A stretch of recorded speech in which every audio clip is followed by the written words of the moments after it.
Hi everyone, I'm Carrie Pena, and this is Good Morning Sunshine. I want to welcome to our studio today Dr. Matt Huentelman, who is a professor at TGen. Doctor, thank you so much for being here. Thanks for having me. I know you're very busy, so we appreciate you coming in to spend some time. First off, explain to folks who don't know a little bit more about what TGen is all about. Yeah, TGen's a nonprofit scientific research institute, and we really focus on leveraging some of the discoveries of the human genome to make improvements in health. What I love is you're really trying to make a connection to the wider population, to say, like, we don't want you to feel that science is off limits, because what we're doing here is important today and into the future. Yeah, that's right. I think that, historically science has done a poor job of making sure that everyone was involved in the research. And research decisions are really important. Research findings make a difference when it comes to medical care. And so it is really important that we understand how to involve the entire public during the research phase. And you are doing this on a large scale. We're going to talk about this study, which is incredible. Your focus is changing the way healthcare happens as it relates to brain health. Talk about that. Yeah, that's right. My team is focused on the brain. And what we think is really one of the challenges with brain health is that so very few of us know how are our brains doing. It's not part of our typical healthcare. So for example, when you go for your wellness visit, the doctor might take a sample and check your cholesterol, for example. But very rarely does the doctor check in on how your brain's doing. And we really think that needs to change, because there's a lot we can learn by checking in on our brains routinely. So I want to show this 3D model of the brain and talk to me about what we can learn and how that can inform our decisions as we get older. Yeah, we're really excited about the 3D model of the brain, because that represents actually someone's actual data. So to generate this 3D model, it happens after someone participates in our mobile lab study. So the neat thing is, as part of this study, we'll take a picture of your brain and we'll use that information to generate this model, and we'll send it to you in the mail. So you are quite literally taking science on the road. Tell us a little bit more about that. Yeah, that's right. We are taking our science and our technology on the road. We have built a mobile laboratory that includes a space for taking pictures of your brain, and our team is going to be on the road visiting various cities throughout Arizona and California and bringing our science to your doorstep. And that matters because not everyone can come to Phoenix, Arizona to participate. So we're going to come to you. You have this incredible study that you've been working so hard on, MindCrowd, and I understand that you've had 500,000 people involved in this. What is this all about? Yeah, so MindCrowd turns 11 this year, actually. And it is an internet-based study of the brain. It takes just 10 minutes to complete from start to finish. And we actually show you how you did. There's a couple brain games that you play and you can see your score. So it's really simple to participate. Anything that you have in your life that connects to the internet, you can join our study on your phone, your laptop, your tablet. And all you have to do is go to mindcrowd.org. What is the ultimate goal of this study? And what do you want people, if I'm listening to this thinking, okay, yeah, brain health, you're right, I get my cholesterol checked, I get a mammogram, whatever that may be yearly, but I've never had a brain scan.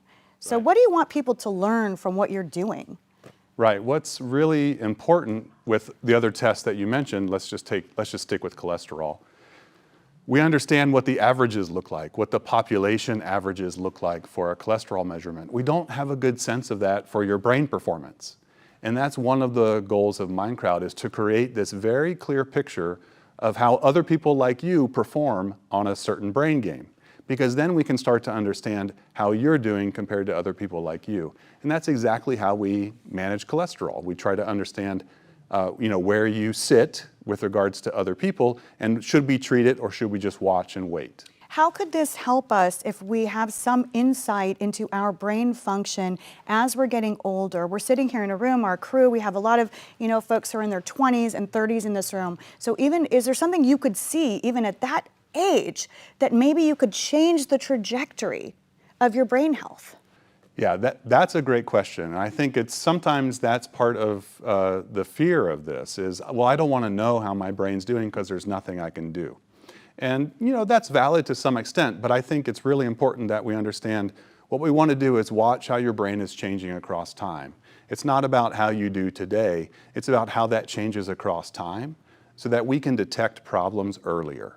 So if you think about it, I wish I had 20 years of data about my brain, because I don't know if I'm stable or if I'm decreasing, or if maybe I'm decreasing too quickly and I should be concerned. I just don't know that.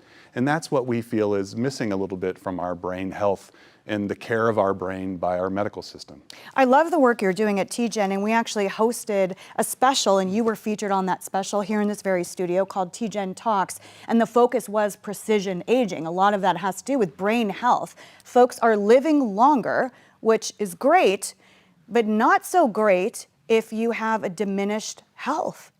I mean, it's tough for a lot of folks. Yeah, that's exactly right. So we do a good job of making sure our bodies last as long as we do with modern medicine, but the brain tends to wear out before the body.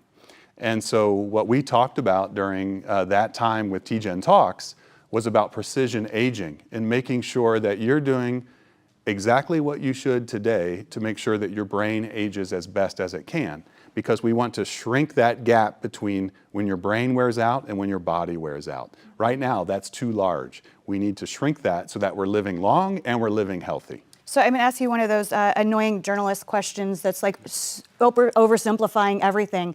But if you had a few tips that you could give people about optimal brain health, what would they be? Yeah, unfortunately, no one wants to know about these tips because they're things we already should be doing. It's things like get enough sleep, watch your nutrition and your diet, exercise frequently, manage the diseases that you may already have, because many diseases also impact the brain. So for example, managing your high blood pressure is important for your brain as well. So there's a long list, and that's part of the problem. This list is so long, you look at it and you say, I don't have the time to do every one of those things every day.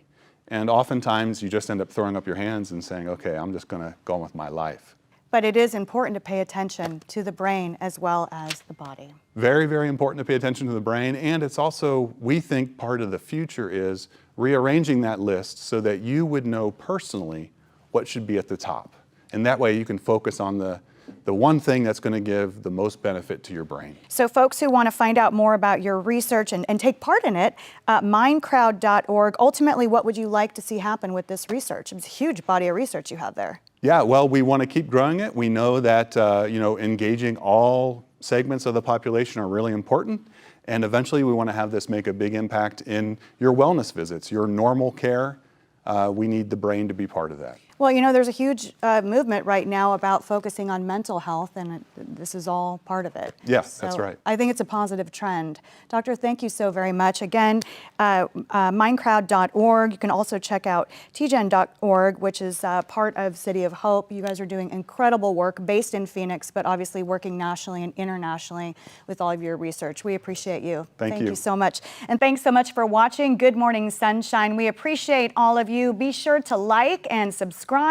And if you want to throw in some comments, I might be able to ask Dr. Matt some questions and get back to you on those, because he's a pretty great guy. So we appreciate all of you. Thanks again, everyone. I'm Carrie Pena.